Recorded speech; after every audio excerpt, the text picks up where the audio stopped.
What's up, guys?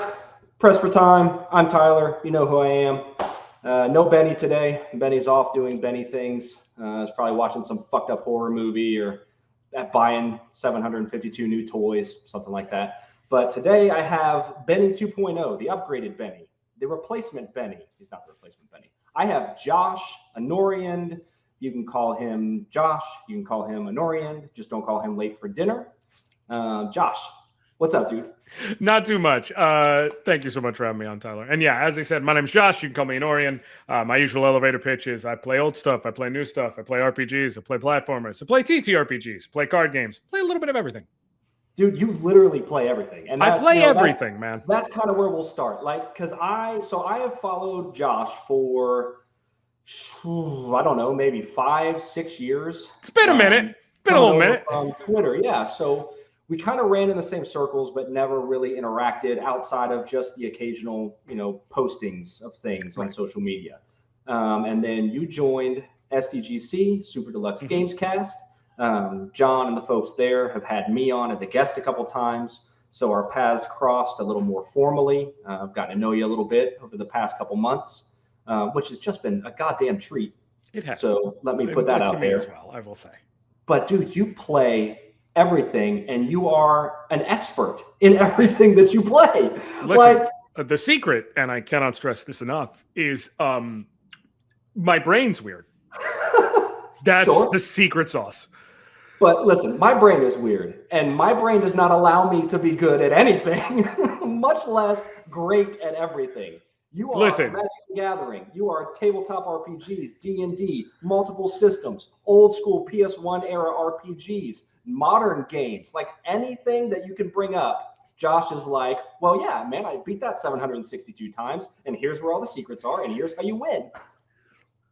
I would love to argue that, but it doesn't help that I'm in the middle of, I do streaming, I do content creation, I have for years, and so I've only more recently joined SDGC. But as far as streaming and content creation goes and everything along those lines, in addition to like full playthroughs or side games or whatever it may be, I will often do challenge runs, right? And so a more recent challenge run, I've been like, some of the ones I've done is I've done Final Fantasy IV, but with only Edward in the party. I've done Chrono Trigger with only Frog. I've done Super Mario Brothers 3, Frog Mario only, which is, if you ever have a chance, don't. Cannot tell you how much. Don't. I literally would rather be Small Mario than Frog Mario. I had to figure out tricks. Had your eye twitching. Like a little bit. Frog Mario and your eye was like, shit. I no longer ever want that power up for the rest of my life because of that playthrough. Well, right now, because it's Spooky Games Month, now I've been going through some personal things and this, that, the other, so I've had to cancel a whole bunch of streams for a couple weeks, but I will still be finishing the run. I'm doing a challenge run that sounds stupid, but it's not my first time doing it, so I'm making it stupider, which is Parasite Eve No Guns run. And Parasite Eve is a really, really great, niche sort of cultural hit, or a cult classic hit, I should say, PS1 RPG. And you play as a New York City cop, Aya Brea. The game is actually, to give you an idea, it's when Square really kind of did whatever the hell they wanted, which is the game is a sequel to a book. That's a real sentence. Right. And the whole idea is like, they get into the science of it. It's like, actually, mitochondria are so much more advanced than we could ever possibly understand. They truly are the powerhouse of the cell. They evolve faster than humans do. They just kind of have to use our bodies.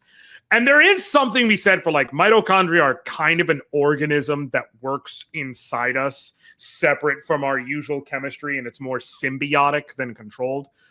But it's not how the game does it, where literally at one point the mitochondria take over someone and it becomes Eve for mitochondrial Eve, which is like the progenitor being of sorts.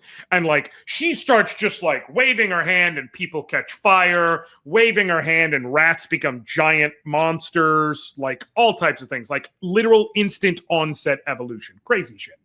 And in the game, whenever you would get into combat, it would be like, you could run around freely, but you had like a turn-based sort of ATB bar that fills up, and whenever it fills, you could do an action. And it's either attacking or using an item or using a PE ability. And you're a cop in modern day New York, so obviously your weapons are guns, and I'm doing a no guns run. Yep. It's as smart as it sounds. Yep. Basically, my only weapon is a club, which is a nightstick.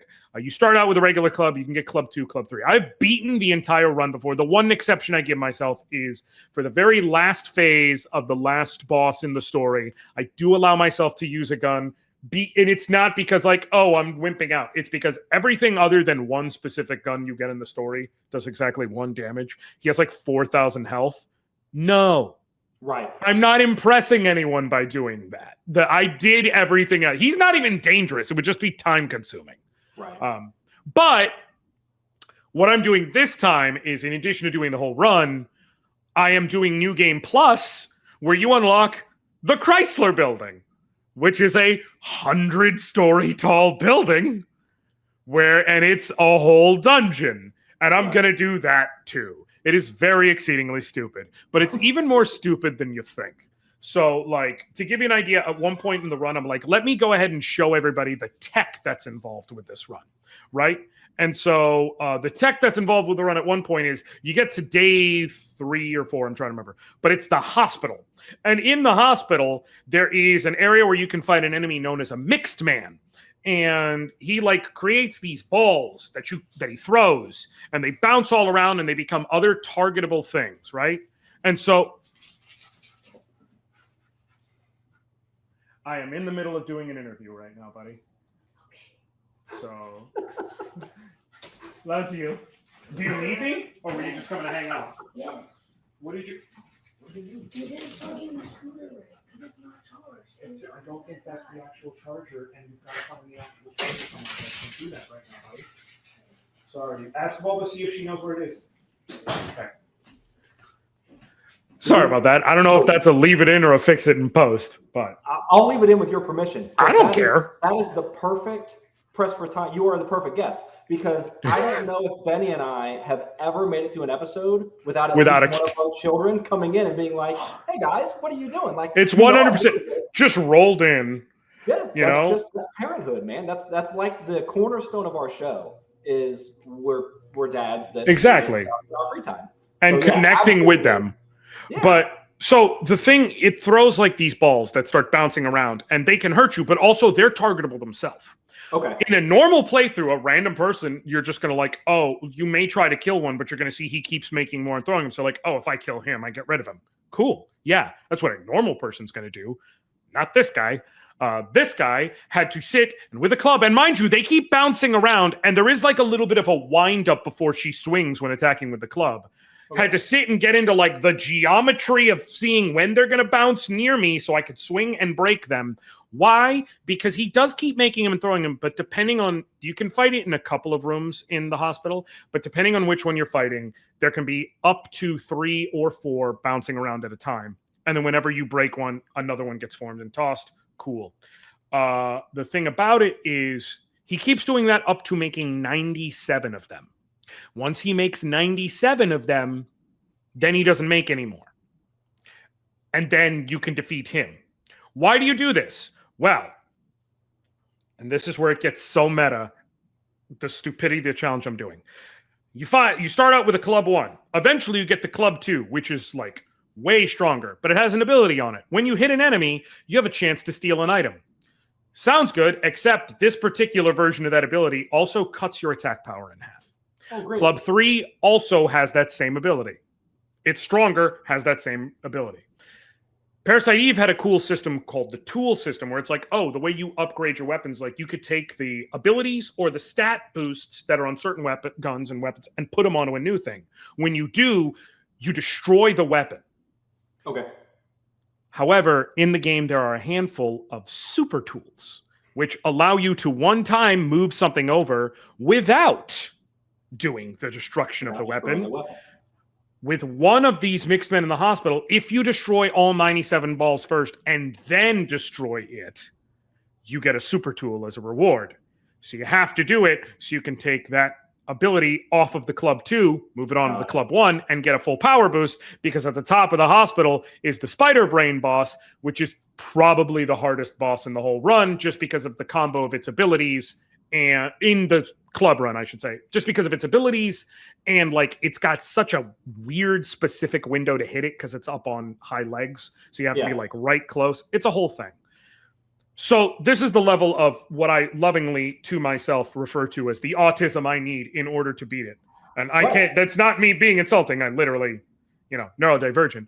I need to be able to sit and do that shit. It takes like 40 something minutes to get through that fight, killing all the balls in order to get this one item that'll give me a slight power boost in order to beat a boss.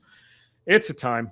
I don't necessarily make choices that involve loving myself. I make choices that involve knowing things. But so you found a cool community though, doing these kind of things. Like that's the bread and butter of what you stream and what a lot of what you record. I mean, you do game reviews, you do, a lot of other content, but a big piece of what you stream is this type of old school classic game, these challenge runs. And you really have, I lurk in your Discord. I've been in your chats and stuff, and you have a really great, cool, tight-knit community that you've built around this very specific thing.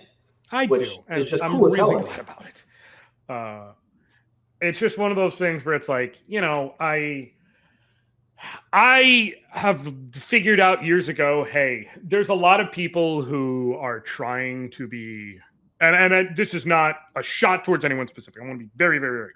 There's a lot of people who are trying to be cool or trying to be at the cutting edge or trying to be this or trying to be that. It's like, man, you know what a lot of folks want? Someone who is just being their goofy ass self and letting their freak flag fly. And, obviously when we're online, we all put on some semblance of persona. Right. But I can assure you, like, a lot of people meet me. I am basically as goofy as you see. It's just that you don't see it nonstop, but it's there. It's just, but at the end of the day, it's like, listen, I am who I am. And what that is sometimes it means I know a lot of really niche mechanics and nuances that no one needs to know.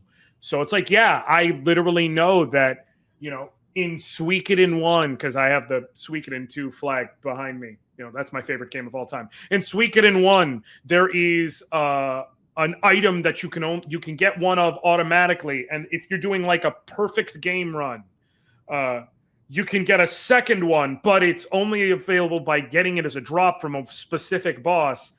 But the drop rate is like 0.8%. And by the way, it's at the bottom of a dungeon. So you can go save, and there's no save point right before it. So you have to go save at the dwarf village and then go all the way through that dungeon to the bottom to fight the boss to try and kill it to hopefully get the drop. And of course, me being me, I did that in the remake because I wanted to. I wanted to say I got all the drops and everything like that. Cool. It's like, that's the nerdy shit. Does anybody need to know any of that? No. I can't. Once it's in there, it's not coming out. But it's not just mechanical stuff. It's, lately I've been playing Dynasty Warriors Origins. I'm a massive fan of Dynasty Warriors and Romance of the Three Kingdoms in general. As a young man in middle school, I think I got the chance to play Dynasty Warriors 3, and I'm like, this is so cool. Wait, this is based on a real book. Let me go look it up.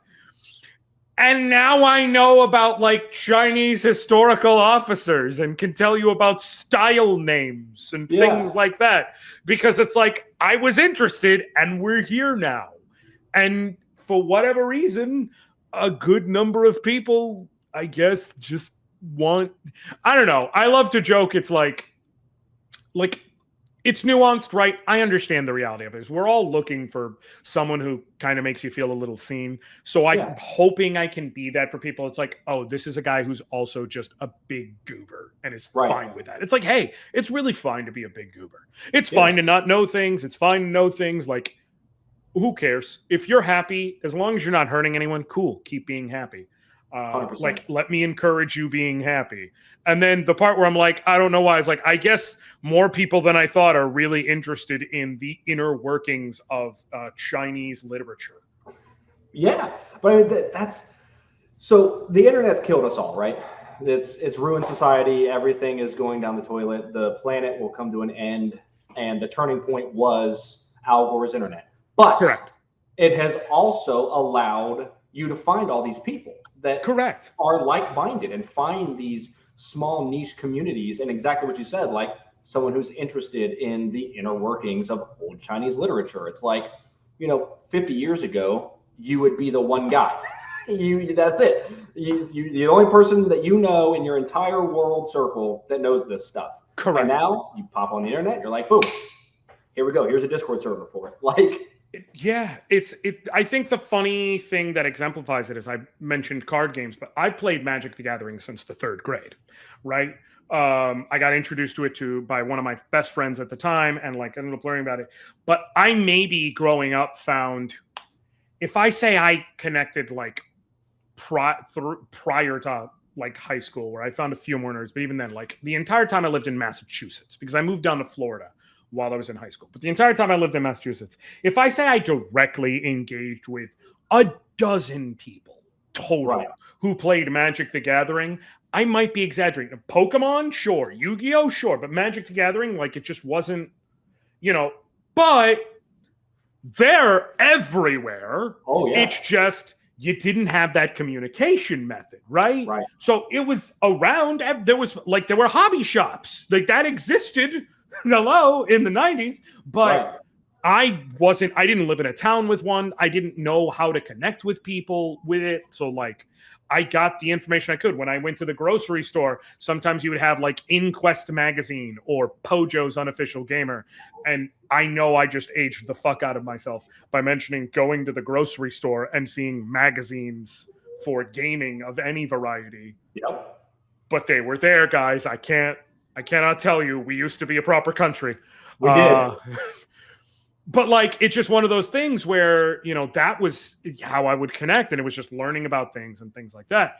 And now it's like, oh no, I'm able to connect with a thriving community. I'm able to put out short form videos on TikTok, for instance, of Magic the Gathering jokes, and they go semi-viral, or talking about formats or cards, and they go semi-viral because people are like, oh, this is so cool, because there are thousands to hundreds of thousands of people who will scroll on that, and that's the community and the people they're looking for. So, yeah, the internet was a mistake, but there are parts of it that was good. It's just the collective was a mistake. The whole experiment was right. We do need to unplug it, but there were some good things we can hold on to.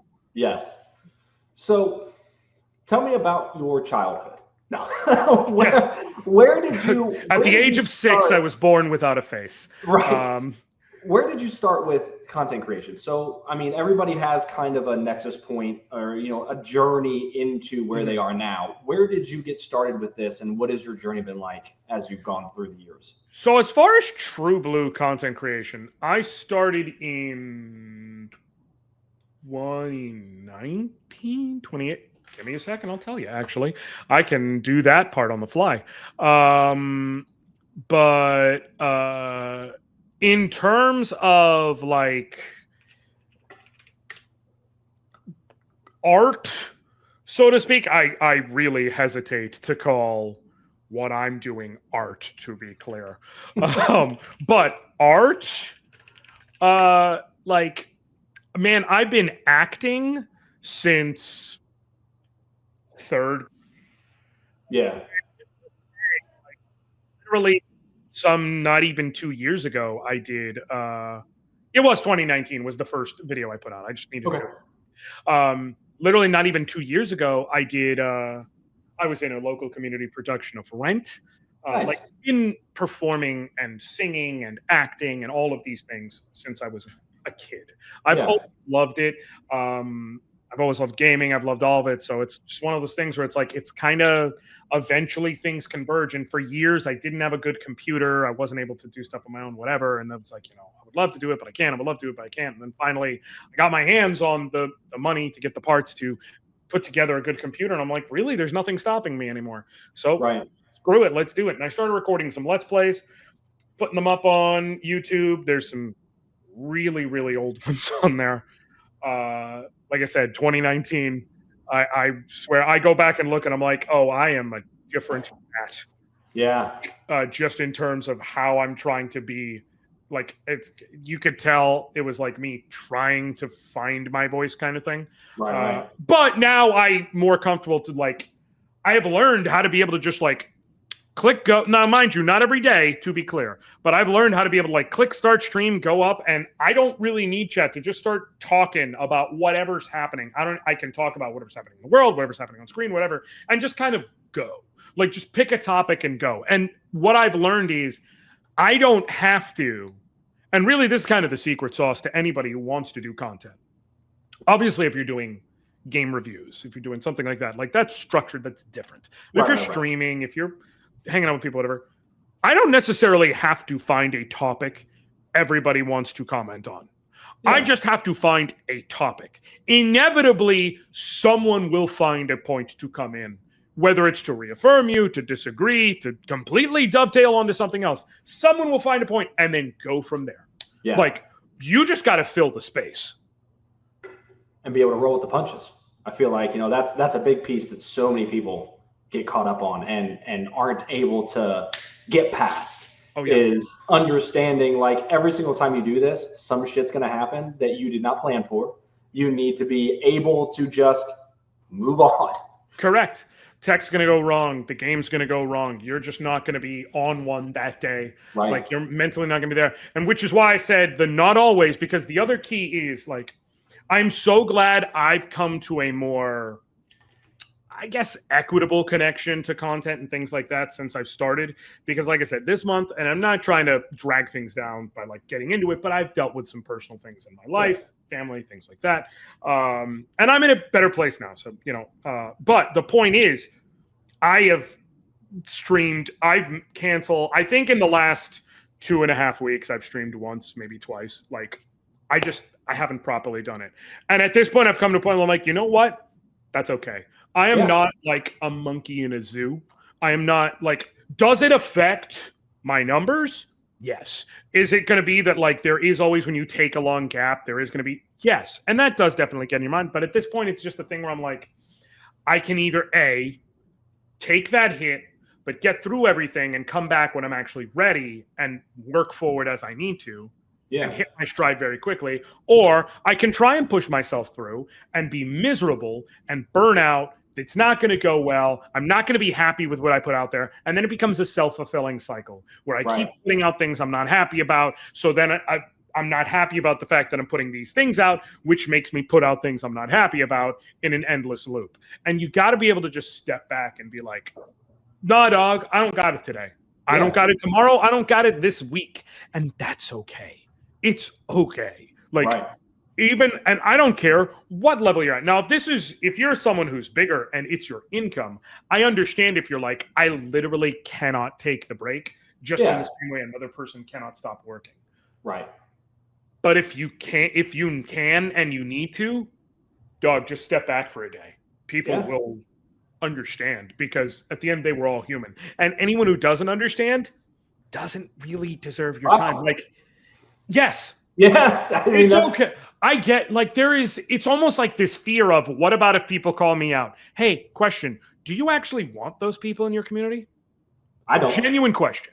Genuine. Do you really want someone in your community who feels that way? And if the answer is no, and you're like, because the other fear is like the knock-on effects is like, well, okay, so then I'm going to boot them. And what if somebody else gets offended by that? Do you want that person in your community? Right. It's going to be the same question every time. And until you answer yes, you know what to do. Yeah. Like, maybe what I'm saying is simplistic, but it is, like, that's my hottest take. Is like, man, don't be afraid to tell people no, and don't be afraid to ban people. Yeah. Protect yourself, protect your space. Because you're also, the knock-on effect of that is, the thing about building a space online, you have to be prepared for, okay, I'm building a community, which means the safety of the people whose community I build matters. Right. So do you want other people dealing with those attitudes? I promise you, the ones who you see that you care about their well-being, that you care about having a space where they don't have to worry about toxic mindsets, they're going to be happy you cared. And they see you taking that action. They see you protecting their space, and they will value the space that you have for them so much more. Right.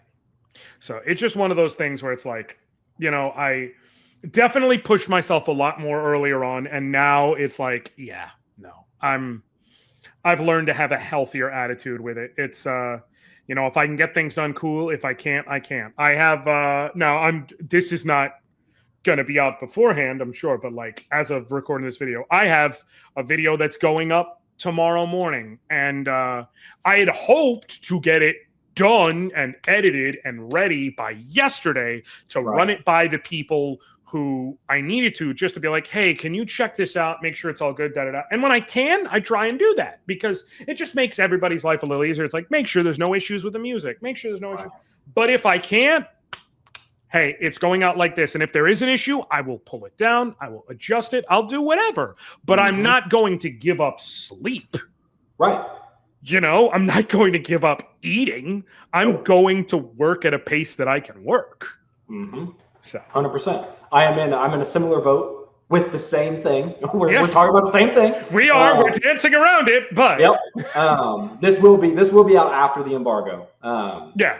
But yes, so I haven't had a chance to get completely finished to the point that I am comfortable putting a score and finalizing an article. So I just email PR like, hey guys, still banging away. Here are my thoughts right now. Here is where we're leaning as far as a score. Here are my questions and concerns with the game. But this is an idea of what you're looking at. And they're perfectly happy with that. They go, great. Thank you so much for the heads up. Glad we know where the review is going. Send it over once it's live. I've found that there is almost this fear, right? And listen, there have been cases, I'm sure, where it's happened, but there's almost this fear of if I get trusted with an opportunity and I don't get it done by X, I'm never going to get an opportunity again. Yeah. And folks, I cannot stress enough. I know multiple PR folks in gaming across multiple companies and have known them.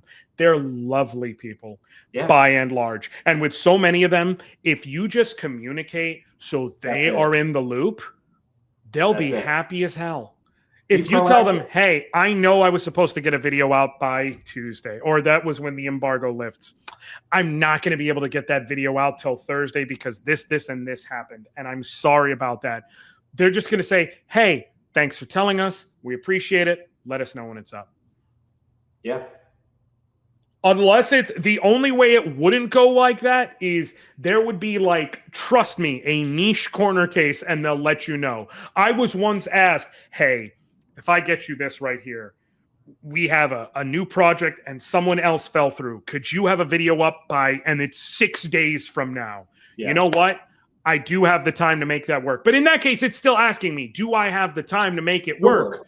And like by this date. But if they're not specifically saying we need X by day Y, they don't need X by day Y. That is just when you're going to be most optimal. Committing to, hey, I will have this done by this time. That's not what an embargo is. An embargo is I am not allowed to have it for this time. Making sure your article, video, etc., is ready to go on embargo benefits you, the creator, because that's when you get the most punch. Exactly. That's when the most people are searching out that content.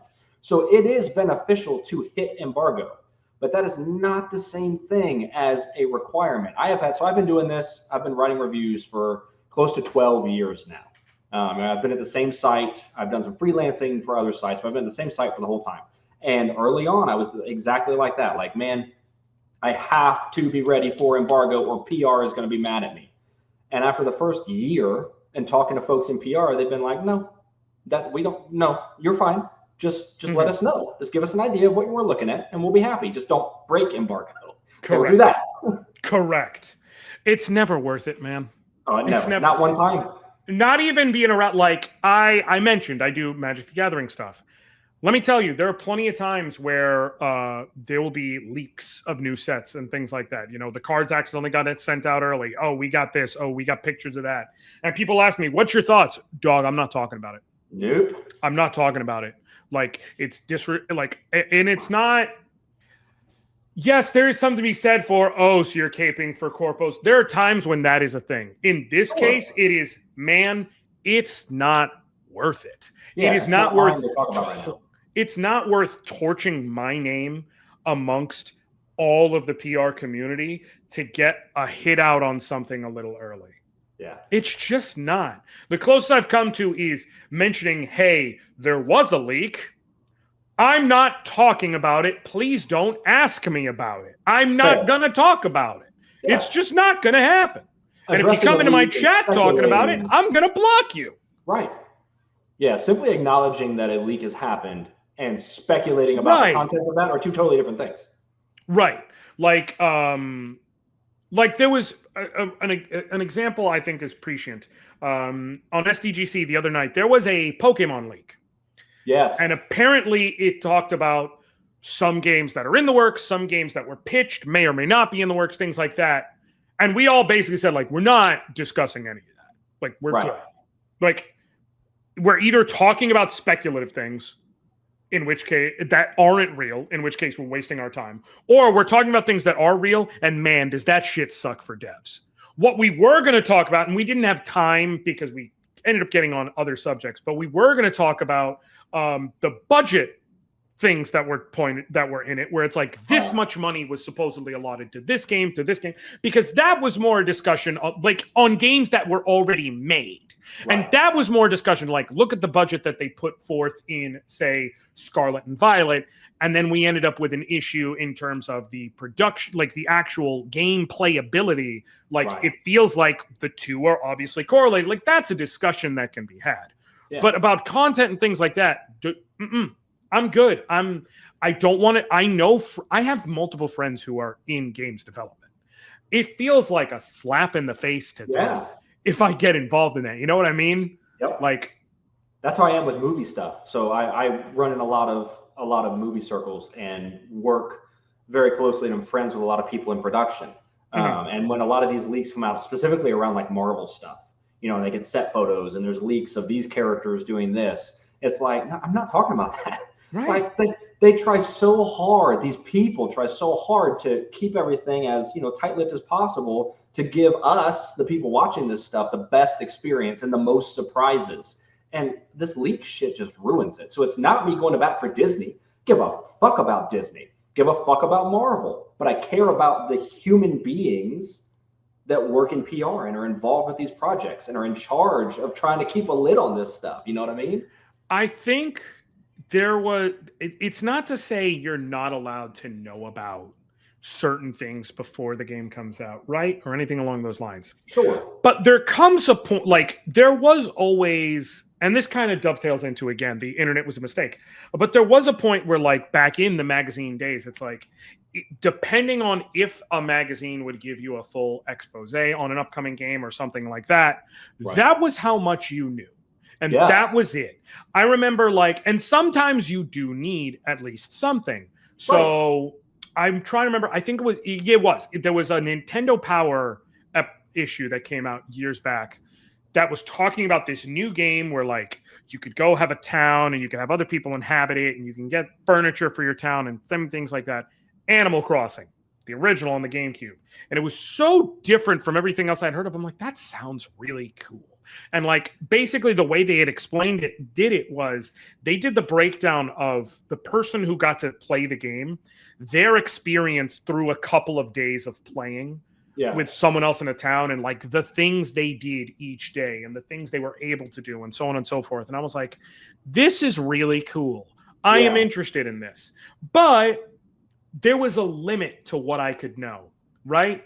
There are certain games where I will literally be like, hey, man, I want to know that the game is coming out. And otherwise, I don't want to know everything, because sometimes it is more fun to learn about things together. And that's just gone. People are getting, like, every game somehow gets data mined before it ever comes out. Yep. And it's like, you don't get to be surprised about anything. No. And listen, I know some people are like, well, as a consumer, I want to know certain things. Cool, fine, whatever. I'm sorry. this is just one of those where it's like, me personally, I feel like we were better off when we didn't know everything. I agree. Look at the difference. I mean, again, going back to movies, look at the difference in trailers. Look at trailers from the 1980s, 1990s, early 2000s compared to movie trailers now. It's like they got to put everything in the trailer now because they don't want it to be spoiled by somebody else. They're like, fuck it, let's get ahead of this and let's put out the information now.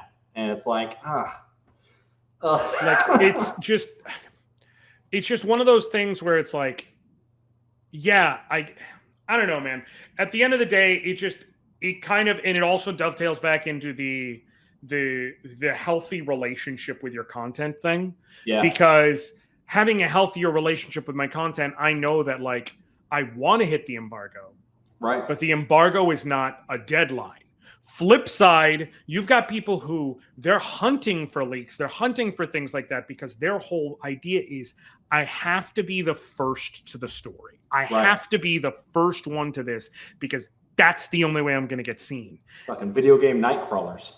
And I promise you, if you have things to say that are interesting, you may not be seen by everybody, but you will get seen. There will be people who want to hear what you have to say and see what you're making. It may not be everybody. Like I said, I'm not sitting here acting like being you is the secret to success for everybody. No. That's not how life works. Because a lot of success is luck, is circumstance, is things that are outside of your control. You can only control what you can. Right. But what I am saying is you can still have people who are interested in what you have to say, irrespective of how fast to the story you are. Correct. Because they want to hear you. And you'll have people that will respect you more. And, you know, kind of to your point with luck and everything, the biggest, in my experience, the biggest way to get ahead is relationships. It's connections. It's the people that you're able to meet and ingratiate yourself to and know.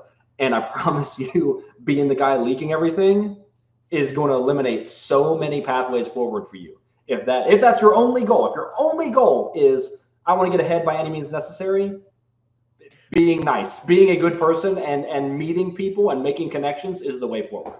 It's being pragmatic that's the thing is I feel like you should be a good person. Yeah. Even if you are not innately a good person, even if you mentally are like, I can only do things based on how they value me, it's still the smart choice. Yep. It's you were there, but this last week on SDGC, we had the whole conversation where I dovetailed and I brought up another new member of SDGC is Austin Lee Matthews, who's a voice actor. Excellent human being. I have other friends who are voice actors of some note and repute who, when I see them at an event, like they go out of their way to come up to me to give me a hug, talk, whatever. I'm not going to sit here and act like we are true, like best buddies, go to each other's birthdays, but I would consider like Ben Starr a friend of mine. I know that man. We've exchanged gifts before. Whenever we sit, we talk, we go to the side of whatever events. Like, hey, let's have a few minutes together. I want to specifically hear from you. Samantha Bayard, wonderful friend of mine, do actually have the capability of messaging and talking personally and things like that. And you know what the secret is? I expect and want nothing of them. I treat them like humans because they're humans, like people. Yeah. If you treat people like people, spoiler alert, they like that. Right. And everybody's not going to like you. Like, being yourself is not going to get everybody to like you. It won't. But that's fucking okay. Everybody should like everybody.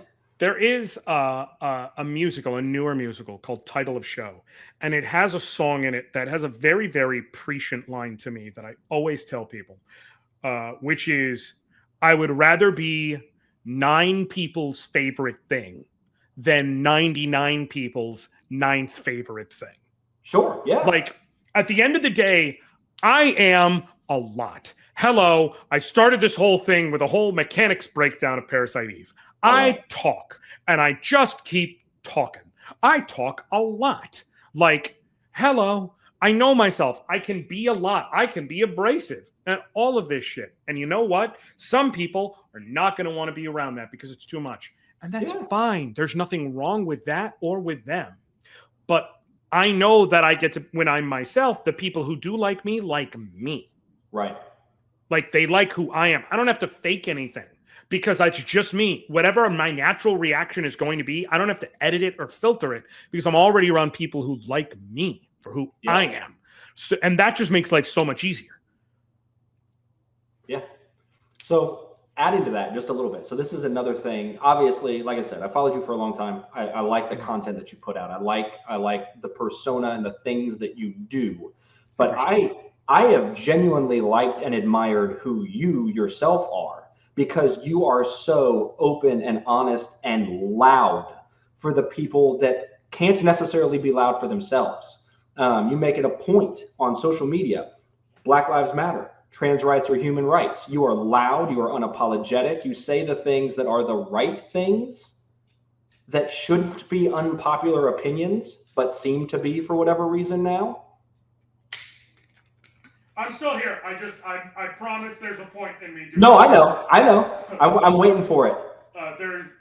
But yes, no. Here's the thing. At the end of the day, you have two options. I'm trying to limit my talking because, like, I don't want it to be terrible and muffled. There we go. Is this the other one? No, I have another one, but this one will be fine for now. Yep. I have found at the end of the day that I don't have time to tiptoe around that shit. No, I don't have the time or the energy. No time, no energy, no desire. Camera refusing to focus for a second. I have two black sons. My best friend is a black trans woman. Like so the vast majority of the people who are the most important to me in the world are some, no offense to you, don't misunderstand me, you are my friend, but I consider you genuinely a friend, not just like an internet acquaintance. But the vast majority of so many of the people close to me are some combination of black, brown, queer, trans. Yeah. So I'm not I look like this. That's the thing. I have a responsibility to speak. Yes. Always, so constantly, repeatedly, loudly, because you and I look like this. We present this way. No matter what we may or may not be, we look the way we look. So we have an obligation to be loud and be correct, which we are. And so many people aren't. So many people, even if they feel the same way, they're quiet about it, or they won't engage with that. It's like, because they're scared of upsetting people or of causing issues. With, like, well, I know this person who like gets uncomfortable when I speak, but they're a good person. Question: why do you think they're a good person if they're uncomfortable with you saying trans rights? Yeah, I want you to finish that sentence. Right. I want and there is something to be said, right? I had this conversation with my sister the other day, and basically saying how there is something to be said for being a good person and doing good are not necessarily the same thing. There are a lot of times where you will be a good person and you will do something bad or fucked up. That's 100% true. None of us is perfect, right? We will have dead angles where we don't fully understand something. We will just say the wrong thing, do the wrong thing. All of these things happen. But what I am saying is, at its core, if you tell me a person is good and they cannot at baseline acknowledge that the simple phrase Black Lives Matter or the simple phrase trans rights or human rights, I cannot fundamentally agree with you if that's a good person, because you can't sit and be like, well, they're from a different time. Dog, they are literally saying there is a group of people who deserve less rights or who deserve less protections than other people, because these things are being said because these people are not getting the same rights and protections. So if you disagree with the statement, which is pushing for they need the same rights and protections, you are by default agreeing with the idea that they deserve less. Correct. And you cannot square someone being a good person and feeling other people deserve less rights and protections. Those two thoughts cannot coexist. Right. Okay. Now, that's not to say you have to do everything perfect. You can be a good person and accidentally misgender someone because slip of the tongue, because it happens. Don't be an asshole about it. Apologize, fix, keep it moving. And just think, and mind you, there are different things. You should work on things, obviously. But I'm saying you can do something foolish in one moment and not be a bad person. You cannot be a wrong thing and grow. I'm not going to stand here in front of you at 32 years old and say when I was in high school, I was 100% correct in my treatment and thoughts on the LGBTQ community. I was a high schooler who had incorrect thoughts. Mm-hmm. And then I became a grown-up and I got out in the world and I met people and I realized how incorrect some of those things were. Correct. And I had that conversation basically with my brother-in-law because one of my nephews ended up turning out to be gay. And when he was much younger, when he was still little, he would make jokes about yeah, let's see my kid ever turn out gay. I'll beat that out of him, whatever. Right. And I had a conversation with him and I was like, because he was saying something and he was talking about how he was saying kind of how people in the world have to grow and change. And I brought him, was like, tell me if I'm wrong. If you could take back all those gay jokes you said around that son, I'm not going to say his name and dox him, but that son, you would do that in a heartbeat, weren't you? And he looked at me, he's like, yeah. It's I was stupid because how much pain did I cause him? Because I'm sure he didn't feel safe to talk to me. Right. 100%. And now he's a very loving father and he did all that, but it's damn, you don't know. But this is a case where he learned and he grew. Now that doesn't mean anybody is entitled to give him grace for it, but there's a whole nuanced discussion. But 100%. I can have the argument where I'm okay, someone can learn and grow from making terrible comments, terrible jokes, whatever. There is a whole thing. Yeah. But again, if in today's day and age you look at me and I tell you trans rights are human rights, and you tell me I don't agree with that, I don't believe in the whole trans thing, dog, you literally cannot be a good person because you are saying here's a literal a non-zero percentage of humanity. I feel they don't deserve rights just because they envision their body different than the one they were born in. Right. And I don't know how to tell you, you're just an asshole. Right. Exactly. I don't even, you're just an asshole. And that's the bottom line. That's it. Yeah. You're just an asshole. You are just a eugenicist asshole who believes certain people don't deserve rights. And so I can't walk with you to that bridge. No. I can't. So that's why when people are oh, I don't want to upset this person. What is it you don't want to upset? Right. I need you to put that in words for me. Right. And if you can't. And figure it out. If you can't get there without saying, well, this person doesn't like trans people, but they're my friend. I need you to explain to me why they're still your friend. Yeah. Because I'm sorry, but that's a line for me. Right. I've had people who I've booted out of my Discord. And this is true. I literally had this year someone who I booted out of my Discord, who I've known, the majority of my Discord I've met via online and whatnot. The person who I booted out of my Discord, I've known since the 5th grade. Yeah. Okay. I knew them forever. And then we kind of got distant and then ended up reconnecting because they found me through some other people who had known me, whatever. And they kind of danced around certain things. They always get they second worded themselves to keep themselves covered. And finally one day went mask off about shit. Right. And I gave them the boot. And I was because there were people who came to me before they could even finish their messages to me saying, I'm uncomfortable with him there. I gave him the boot and I was like, listen, folks, I know this guy. I literally knew him in real life growing up. I don't care. This is a line for me.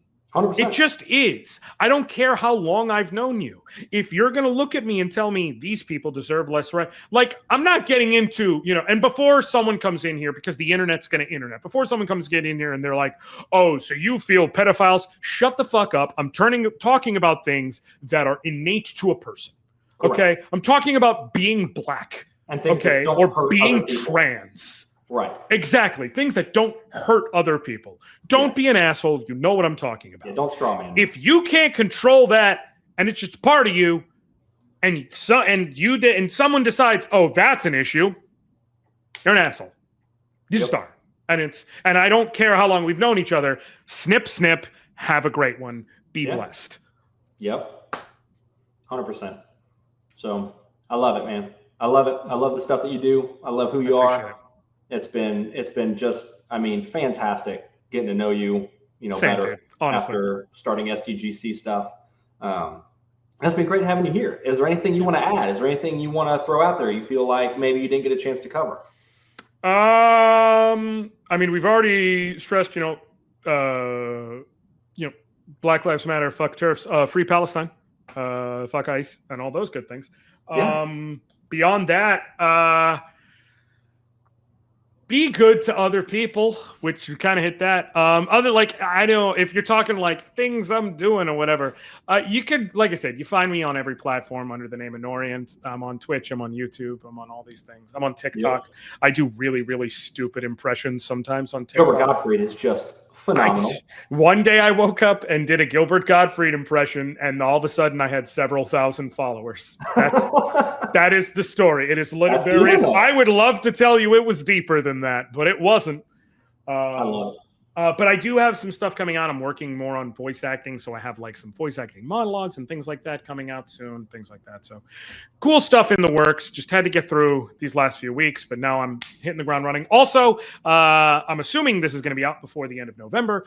If you happen to be in Philly, or going to Philly for PAX Unplugged, I will be there with my company. You can swing on by. You can hopefully see me there. Maybe we can jam in a game of Magic, talk stuff, whatever. I'm good for talking. Just hit me out on socials. Let me know where you're going. I would love to say hey. Awesome. I'll have all your links to everything that you send me here in the description for the show. And anybody can obviously hit you up. Blue Sky handles right there on the screen. And everybody knows where to find you. So, dude, thank you so much again for coming on and making the time. Anytime. Appreciate you having me, man. Yeah, dude. All right, guys. Well, thank you so much. I'll hit you back later with Benny's Take Care and Have Fun. And we'll see you guys later. I'll start uploading again a little more frequently and stop being such a lazy bum. But thank you guys so much for being here, and we'll talk to you later.